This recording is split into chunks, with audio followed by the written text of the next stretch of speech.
I say, and when we stand by, it's your plan.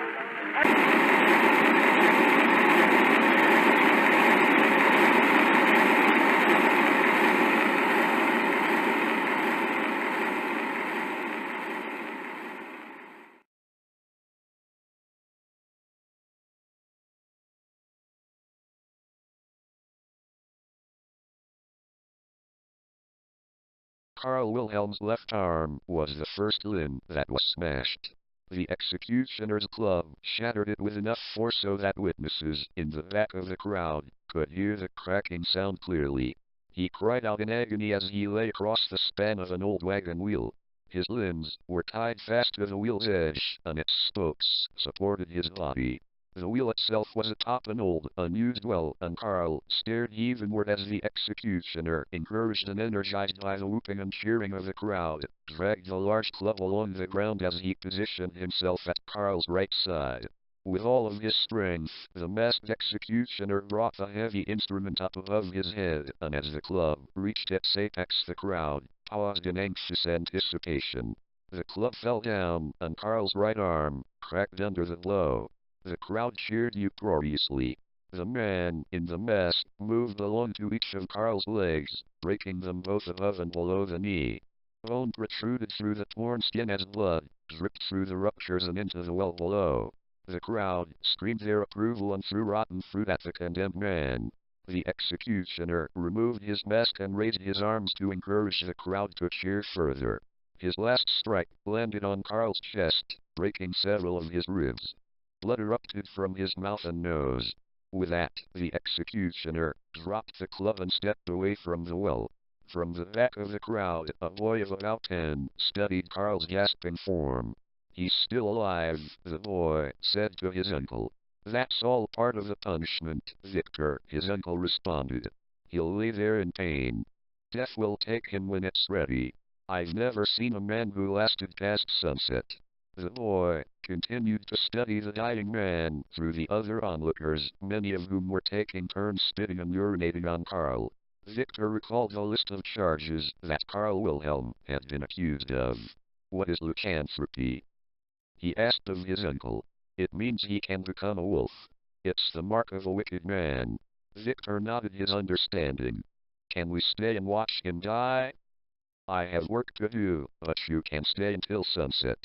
Don't forget I need your help tonight at the tavern." "I'll be there," Victor assured him. As his uncle walked away, Victor could hear the broken man plead to the crowd with strained breaths, "Please, just kill me." This only encouraged the horde more, and they jeered and roared at his predicament. However, as the afternoon heat began to take its toll, the excitement of the crowd began to wane. One by one, the men and women left for their cottages and hovels until only Victor and a few others remained. The boy stepped closer to the dying man, with uncertainty apparent in each step. When he was as close as he dared, he pursed his lips and launched a flame projectile that struck Carl between his eyes. With great effort, Carl turned his head to where Victor stood. The two made eye contact. "So thirsty," Carl rasped. Victor stared at the face of the accused man. Each of Carl's brown eyes reflected the swirling white clouds above him. Longer and longer Victor stared, losing track of time and relinquishing awareness of his surroundings. He had no idea how long he maintained eye contact with Carl Wilhelm, but when he finally broke his stare, it was almost sunset, and the village square was nearly empty. Victor backed away from the wheel and its man, and as he headed off to his uncle's tavern, he felt a twinge of regret that he had spit on someone so defenseless. His uncle's prediction that Carl would be dead by sunset proved to be entirely wrong. Those who lived nearest to the old well had their slumbers disturbed throughout the night as Carl screamed and moaned. His pleas for mercy and death went unanswered as the village residents held pillows and blankets over their heads in an attempt to drown out the horrid sounds of the dying man. All through the next day, Carl continued with ungodly shrieks and screeches as death refused to take him. Residents, who just a day earlier had made merriment at the man's suffering, soon found themselves anxious and disconcerted as his cries carried on throughout the day and into the next. "Go get the executioner," some of them demanded. have him finish his job. Others argued against that. No, he'll die when he's supposed to. No mercy for the wicked. On the third night after his supposed execution, Karl Wilhelm still appeared to be very much alive, as proven by his unceasing cries of pain and requests for mercy. From his uncle's tavern, Victor could hear him clearly between pauses in the conversations. Frazzled patrons lined the bar and occupied all the tables as Victor weaved in and out, bringing mugs to the tap for refilling and then returning them to the customers. Various discussions about the man outside dominated the night, and fear punctuated the dialogue as the men nervously proclaimed to understand what was going on. Hell doesn't want him, that's why he won't die, proclaimed Peter the shoemaker. Others raised their mugs in nervous agreement. I don't think he's guilty at all, came a response from across the room. The men all paused and looked at Conrad Becker, one of the village's oldest men. We're being punished, forced to listen to the cries of an innocent man until we ourselves go insane. How could he possibly be innocent? Others demanded. I looked him in the eyes, and I know the stare of innocence. The tavern became hushed as Conrad Becker spoke. And why should we believe the allegations against him? Did anyone observe him turn into a wolf? The men all looked at each other, waiting to see who among them would stand up as a witness. The judges on the council are only interested in making a name for themselves. The truth doesn't concern them. Victor's uncle spoke up. Then who tore apart Walter Ernst? And who ripped his daughter's head off? A giant wolf was seen walking on two legs outside of Karl's farm, and his hatred of Walter was well known. That's close enough for me. Who else could it have been? Cheers of agreement supported him. Conrad protested. That's not real evidence. Lots of people didn't like Walter Ernst. Some of them are in this bar right now. Then who is the lycanthrope, if it's not Karl Wilhelm? The men asked as they began to break into smaller discussions amongst themselves. They argued late into the night. Most seemed to agree that Karl Wilhelm was indeed guilty, but a few maintained his innocence.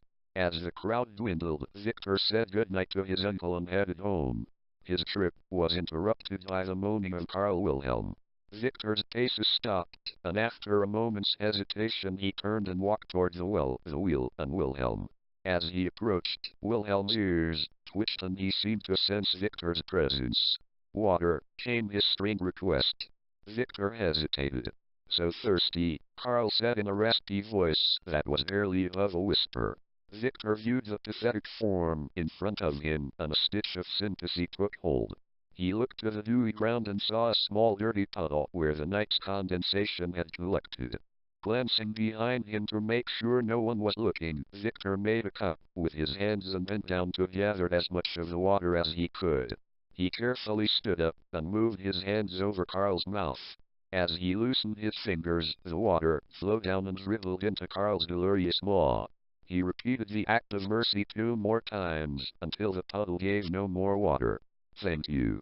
Victor noticed that Karl's voice was noticeably less raspy. You're welcome. Karl stared up into the starry night and enjoyed the sensation of a wet throat.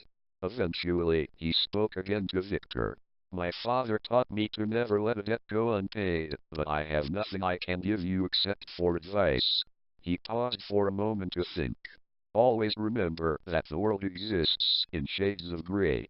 Victor contemplated what was told to him but failed to understand what the man was getting at. Without saying anything more, he backed away slowly and left for home. Soon, any relief that had been visited upon Karl was gone, and his screams and wails started up. In their homes, the residents spent another night trying their best not to hear it. Karl held strong throughout the next day. His pleas were ignored but not unheard, and nearly everyone with inertia was noticeably on edge. His gangrenous legs, chapped skin, and sallow features made him appear as something other than human to those few who wandered over to look. That night, many of the residents again gathered within the tavern, thankful that the activity of the crowded room was able to drown out the noise from the man on the wheel. Ironically, they spent most of their evening talking about the very man they were trying to get away from. The arguments from the previous night were far from settled, and Victor listened as the inebriated men took up their positions once again. Only a wolfman could survive out there this long, some claimed. Conrad Becker, the primary defender of Carl's innocence, shot back. If he was a wolf, he would have changed into one by now. Clearly he's just a man, and only a man. Victor tuned them out. The beers he brought to the men kept them slaked and heated at the same time. Soon, the air in the room grew thick, so Victor was glad when his uncle allowed him to take a break. He stepped outside into the fresh air and took some deep breaths. The first thing he noticed is that the night was quiet. Curiously, he walked over to the village square to check on the condition of Carl Wilhelm. The man was still breathing. Victor? Victor, is that you? The condemned man asked as he approached. Victor hadn't realized that Carl even knew his name. Yes, it's me. Thirsty. Victor reached into his shirt pocket and pulled out a flask that he'd earlier filled with water. He opened it and held it over Carl's mouth, allowing the liquid to slowly dribble its way down. That tastes good, Carl said. The two of them waited in silence as the man slowly regained some sense of humanity. And now I must repay you. He stared at the heavens thoughtfully. You will be better off in life to forgive past transgressions. Victor considered the advice, and then took his leave before anyone saw him talking to the living dead man. Carl's screams began again shortly thereafter. Day broke, and the residents tried their best to carry on with their normal activities, but they found themselves becoming more and more irritable as Carl's moans pierced their ears and penetrated their minds. A small group of men, led by Conrad Becker, gathered in the village square. A few of them believed in Carl's innocence, while the others had simply had enough of his loud suffering and were anxious to see it end. That man should be put out of his misery, Conrad declared with an axe in his hand. The men nodded and hummed their agreement. With raucous cheers they headed to the wheel.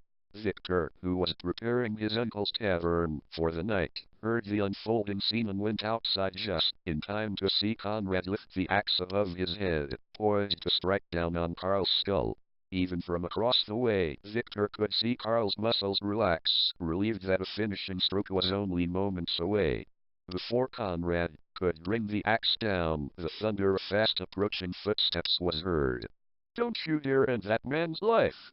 Came a scream from behind Victor. It was Hans Stein, a prominent village leader who had sat on the council that had found Carl guilty of lycanthropy. He was accompanied by several other men. Can't you see what's in front of you? Conrad protested as the second group made their way toward the well. He hesitantly lowered his axe. Look, this is no longer a man, but a miserable wretch. Have you no mercy? Hans arrived at the well. I agree that this is no man, but a wretch he is not. He's a wolf, and God or the devil will take him when they're ready. Conrad gave a once-over to the tortured man in front of him. Flies buzzed above the rotten flesh on Carl's legs.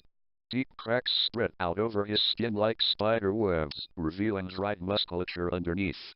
His eyes appeared to have sunken deep into his skull, and his limbs were contorted at odd angles. With resolve, Conrad lifted the axe back up with a shout. Death is his only choice now, and the quicker the better. Before he could land a strike, two burly men came up from behind Hans and grabbed onto him, slamming him to the ground. The head of the axe fell onto Conrad's leg, causing a long gash to form along his shin. For a tense moment, it appeared as if the two groups of men were going to come to blows, but the determination of Conrad's group wavered as they all took turns, waiting for someone else to act first. In the end they only stared at each other ashamed. Hans took advantage of the lack of leadership within the rival group and spoke loudly, There will be no intervening. All of you leave before you're arrested. He directed the two burly men to drag a semi-conscious Conrad away from the well. Please, came the scraping voice of the man on the wheel. Hans ignored the pleas and waited while the group dispersed. When he was sure the mob had disbanded, he too left, and Carl was alone in his agony. His pain moaning began yet again as the sun beat down on him. Victor had watched the scene unfold with conflicted feelings, but soon he retreated back into his uncle's tavern, where they were preparing for the nightly crowd. Uncle, do you really think that man is guilty of being a wolf? I believe in the council, his uncle replied. They say he is guilty, therefore he is guilty. And good for business, he added with a chuckle. He looked closer at Victor. You don't think he is innocent, do you? You just take those concerns and bury them if you do. Yes, uncle, came the reserved reply. Carl Wilhelm was indeed good for business, and that night the tavern was as full as it had ever been. It was only in the late hours that Victor had a chance to slip away. He stepped out of the tavern and into the cool air. Across the square, he could see Carl lying across the well. A low hum was emanating from his lungs, but it ceased as Victor approached. Victor? Is that you? Carl asked with a wheezy whisper. His eyes, which were pointed directly up into the sky, were completely dried out and lifeless. Without saying a word, Victor removed the flask and attempted to pour some water into Carl's mouth. Carl shook him off. Save it. I'm beyond thirst now. Victor lowered his arms dejectedly, and both the man and boy remained silent in the cool night air. Victor could hear the crickets chirping for the first time in days. It was almost entrancing. Victor, do you know where my house is? Carl asked the surprised boy. Victor took pause at the odd question, but affirmed with a murmur that he knew where the house was. The visit from the boy seemed to energize Carl, and he spoke clearly. Good. I have one more favor to ask of you. In the corner of the bedroom there's a loose floorboard. If you lift it up, inside you will find a common belt, just like the one you're wearing to keep your pants up. Victor glanced down at his leather belt. Please, will you retrieve it for me? Carl asked with a cough. Victor scratched his head. What do you want with the belt? How can it help you? It was made for me by my wife nearly 20 years ago, right before she died. It's one of the only things I still have that remind me of her. I believe she'll find me and guide me into the afterlife if I wear it. The boy looked at the pathetic man in front of him who wanted nothing more than to die, then glanced back at the tavern where the libations were still flowing freely, and he knew he was needed. I can't leave right now. The sounds of vigorous arguing filtered through the walls of the tavern and littered the night air. Carl allowed the sounds to envelop him before speaking. I promise those men inside won't be angry with you. Then, Carl sweetened the deal. There are some gold coins hidden alongside the belt. They can be yours. Victor considered his options. He knew his uncle would be upset if he was gone too long, but the promise of the coins intrigued him. I can get it for you later tonight, he offered. I've waited here long enough, Victor. My house is only minutes away if you run fast. The moon shone down upon the two of them as Victor finally agreed to the request. He wasted no time as he bolted off. His feet carried him quickly to the outskirts of the village, and then beyond. Down the trail he ran as the trees and thickets grew denser around him. Soon he found Carl's farmhouse, which had been abandoned since his jailing. He pushed on the front door, which creaked as it slowly opened. The house was completely dark inside, which forced Victor to inch his way to a window and push aside the ratty curtains. Bits of moonlight streamed into the room, barely enough for him to see. He crept further in until he made it into the back room of the home. The rickety floor bent under his weight as he shuffled to the only unfurnished corner in the room. He knelt down to feel for a loose floorboard, while the smell of dust ticked his nose. He methodically felt each board until a loose one moved in his fingers. He eagerly moved it out of his way and jammed his hand down into the murky hole. His fingers felt the belt immediately. He pulled it out and put his hand back inside, looking for the gold coins, which he'd been promised, but he felt nothing more within the hole. Disappointed, he reached further in, feeling along the dirty crevices. There was only emptiness. Victor knelt in the darkness, mulling over his situation.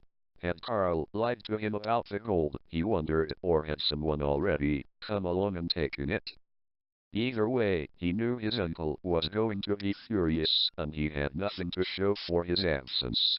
He grabbed the belt and inched his way out of the gloomy dwelling and pushed through the woods on his way back to the town. He arrived back at the village square, out of breath and exhausted. On his run back, he'd made the decision to bypass Carl and return directly to the tavern, but as he approached, the renewed moaning from atop the well gave him pause. He still had sympathy for the tortured man. The moaning stopped as Victor approached. "Do you have the belt?" Carl asked. "There was no gold," the boy stuttered. "I'm sorry. I lied to you about the gold," Carl replied between obvious bouts of suffering. "I had no choice." Disillusionment crept along Victor's face. "Please forgive me, Victor. I ask one last thing of you. Put the belt around my waist." Victor, who only wanted to go back to the tavern, decided to give the man his one last request and then be done with him for good. He climbed on top of the well and reached his hand under the man's back, threading the belt under and then over him. He closed the buckle and then jumped down from the well and started walking back toward the tavern. "Victor," came the suddenly much stronger voice of Carl Wilhelm, "have you thought much about the advice I gave you?" The boy stopped in surprise at how much stronger the man sounded. He ran through his previous conversations with Carl. Shades of gray, forgiving past transgressions. He wasn't sure what it all meant. "You see, Victor, I was a good man, but I still wanted to see Walter Ernst dead. He attacked my wife many years ago and never paid for his crimes. He was too close to the village council." Victor returned to the well and noticed that Carl's eyes were no longer sunken into his skull. In fact, his entire face looked much healthier. "So I called to the devil and it took years, but he answered. I wanted Walter Ernst to pay for his deeds in the most horrible way." Carl's deflated muscles began regaining their form. "It was he who gave me the belt, not my wife. Again, I'm sorry I had to lie to you." Victor took a step back as he saw the broken bones in Carl's legs straighten out and heal. Carl continued, "And when the deed was done, I was ashamed of myself because I had killed his daughter too. When they came to arrest me, I allowed it. I could have gotten away." The wheel began cracking under the strain as Carl's growing limbs pushed against its rim. Carl's voice grew deeper. "And I laid here for days, waiting for a death that refused to come. It finally became apparent to me that God won't have me, and the devil thinks I still have more work to do." In the moonlight, it appeared to Victor that Carl's very face seemed to be contorting into something different. "So I'll do his work." Coarse gray hair began growing upon his body as Victor sat frozen in fear. Carl's voice had attained a deep, animalistic growl. "You've done me one last favor, and as before I can only repay you with advice." He turned his head and stared at the boy. His eyes were yellow. "Run." Victor fell backwards onto his bottom and crawled away. When he heard the wooden wheel begin to break apart, he finally stood up and heeded the advice, running away beyond the boundary of the village. The wagon wheel splintered to pieces as the man attached to it doubled in size. His body contorted to a wolfen shape as he stepped down from the well and howled. Walking on 2 feet, the beast approached the tavern, while inside a sudden, confused silence fell over the men. For the most part, they were the same ones who had laughed at Carl, the same ones who had spit and pissed on him, the same ones who had allowed his suffering to go on unabated. Carl owed them for 5 days of torture and agony, and as he entered the tavern, through its only door, the single thought on his primitive mind was that he should never let a debt go unpaid.